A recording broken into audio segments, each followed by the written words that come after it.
Hello everyone, welcome to my channel Creative Ishita. So before seeing the video, please like, share, subscribe and hit the bell icon for latest update. तो ये हमारा part 1 हमने cover कर लिया था. तो अगर आपको पार्ट 1 देखना है तो मैं आपको आई बटन में प्रोवाइड कर दूंगी. तो अब हम कर रहे हैं part 2. How do our activities affect the environment. तो हमारी एक्टिविटीज़ जो है वो इन्वायरमेंट को कैसे अफेक्ट करती है. तो जो हमें वो इंटीग्रल पार्ट ऑफ इन्वायरमेंट है और जो चेंजेस है इन्वायरमेंट में वो हमें अफेक्ट करती है. और जो हमारी एक्टिविटीज़ है वो एनवायरनमेंट को चेंज भी करती है. तो हमने क्लास 9 में देखा होगा कि हमारी एक्टिविटीज़ कैसे पोल्यूट करती है एंड सो ऑन. तो अब हम मेन टॉपिक पर पढ़ते हैं जो कि हमारा ozone layer, how it is getting depleted. तो अब हम ओजोन लेयर के बारे में बात करें और ये कैसे कम होती जाती है. ओजोन लेयर आपको पता ही है. तो मतलब वो हमको यूवी रेज में प्रोटेक्ट करती है ना. तो ओजोन को हम बोलते हैं O3. जब O2 का जो मॉलिक्यूल है वो यूवी रेस के कारण जो होता है O+O में कन्वर्ट हो जाता है. फिर जो हमारे इन्वायरमेंट में O2 मतलब मॉलिक्यूल होता है तो फिर वो एक ऑक्सीजन लेके O3 बन जाता है. ठीक है, O2+O तो फॉर्म करता है O3. ठीक है, तो जब O2 जो होता है वो नॉर्मली उसको हम ऑक्सीजन ही बोलते हैं कि ऑक्सीजन का एक मॉलिक्यूल है और ये एसेंशियल होता है all aerobic forms of life के लिए. एरोबिक हमने पढ़ा जिसको ऑक्सीजन चाहिए होती है. ठीक है, प्रेजेंस ऑफ ऑक्सीजन में जो काम होता है. ठीक है, एनारोबिक मतलब एब्सेंस ऑफ ऑक्सीजन. ओजोन जो है एक डेडली पॉइजन है. हाउएवर हायर रेट में जो एटमॉस्फेयर ओजोन जो परफॉर्म करते हैं एक एसेंशियल फंक्शन. ये शील्ड करता है surface of the earth UV rays के कारण. ये जो रेडिएशन है वो हाईली डैमेज करता है ऑर्गेनिजम्स को, जैसे कि ये कॉज करता है स्किन कैंसर ह्यूमन बींग में. ओजोन जो होता है higher levels of the atmosphere में वो प्रोड्यूस करता है यूवी रेडिएशन और वो एक्ट करता है ऑक्सीजन मॉलिक्यूल पे. जितनी ज़्यादा हायर एनर्जी यूवी रेडिएशन होगी उतना ज़्यादा स्प्लिट होगा oxygen molecule into free oxygen. और इसको हम बोलते हैं नेसेंट ऑक्सीजन. आपने केमिस्ट्री में पढ़ा होगा. ये जो ऑक्सीजन का एटम मतलब है, ये जो एटम है कंबाइन करते हैं मॉलिक्यूलर ऑक्सीजन के साथ और वो ओजोन बनाते हैं. देखो जैसे मैंने अभी आपको यही बताया है ना. तो ये आप याद कर लीजिएगा, बहुत ज़्यादा पेपर में आती है कि हाउ इज़ ओजोन फॉर्म्ड.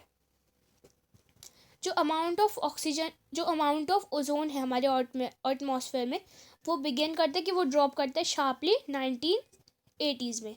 तो ये जो डिक्रीज़ है सिंथेटिक केमिकल्स का जैसे क्लोरोफ्लोरोकार्बन, ठीक है, ये रेफ्रिजरेटर में पहले यूज़ होता था.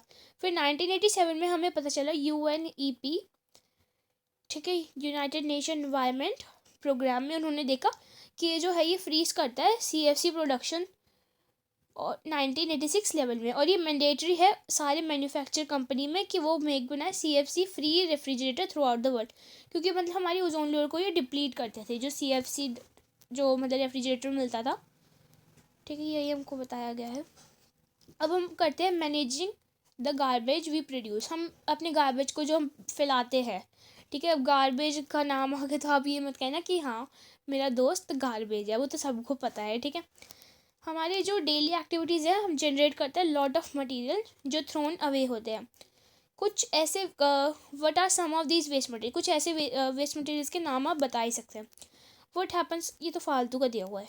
ठीक है, तो अब हम आगे पढ़ते हैं. हमने लाइफ प्रोसेस में देखा होगी जो फूड हम खाते हैं वो डाइजेस्ट करते हैं वेरियस एंजाइम्स हमारी बॉडी में. तो आपने वंडर करा होगा कि वाई जो सेम एंजाइम है वो ब्रेक डाउन कुछ नहीं करते.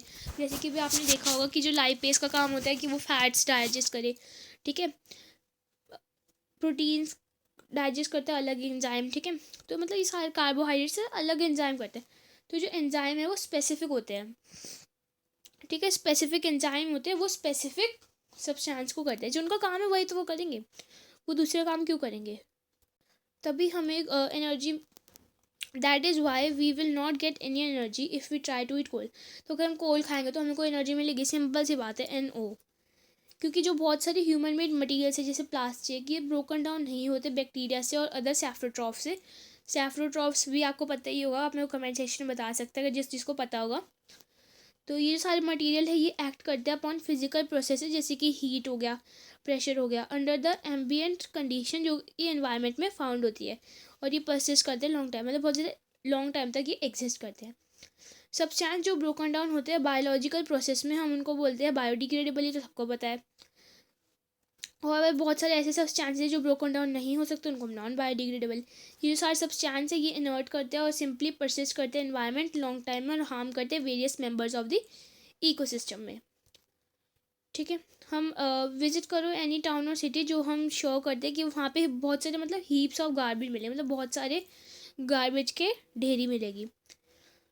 तो ठीक है, हमें श्योर करते हैं कि जो प्लेस है वो लिटर्ड होते हैं एम्प्टी फूड रैपर से, क्योंकि हम उनको फेंकते नहीं हैं। ठीक है, अब हम गार्बेज को कैसे डील करें डीपली वो हमको बताया गया है। Improvement in our life cycle have resulted in the great amount of waste material generation. Change in attitude में भी बहुत ज़्यादा रोल करे, इंपॉर्टेंट रोल प्ले करे विद मोर और मोर थिंग्स जो कि डिपोजिटेबल बन रही है, डिस्पोजेबल बन रही है। जो चेंजेस हो गए पैकिंग में वो रिजल्ट करते हैं मच ऑफ द वेस्ट और बिकम करते हैं नॉन बायोडिग्रेडेबल। तो आप क्या सोचते हो कि जो इम्पैक्ट है हमारे इन्वायरमेंट में से क्या पड़ रहा है? तो ये जो डिस्पोजेबल कप से जो ट्रेन में देते हैं ना, ऐसे बोलते हैं चाय चाय, तो वही हम आपको दिया गया है कि कुल्हड़ से पहले बनते थे एंड सो ऑन। तो ये हमारी ख़त्म हो गई है। ठीक है, पूरा इन्वायरमेंट हमने ख़त्म कर लिया। अगर आपको इसका फर्स्ट पार्ट चाहिए तो मैं आपको आई बटन प्रोवाइड कर दूँगी। आई होप अगर वीडियो अच्छी लगे लाइक करिएगा, शेयर करिएगा, चैनल पर नहीं तो सब्सक्राइब करिएगा। बाय।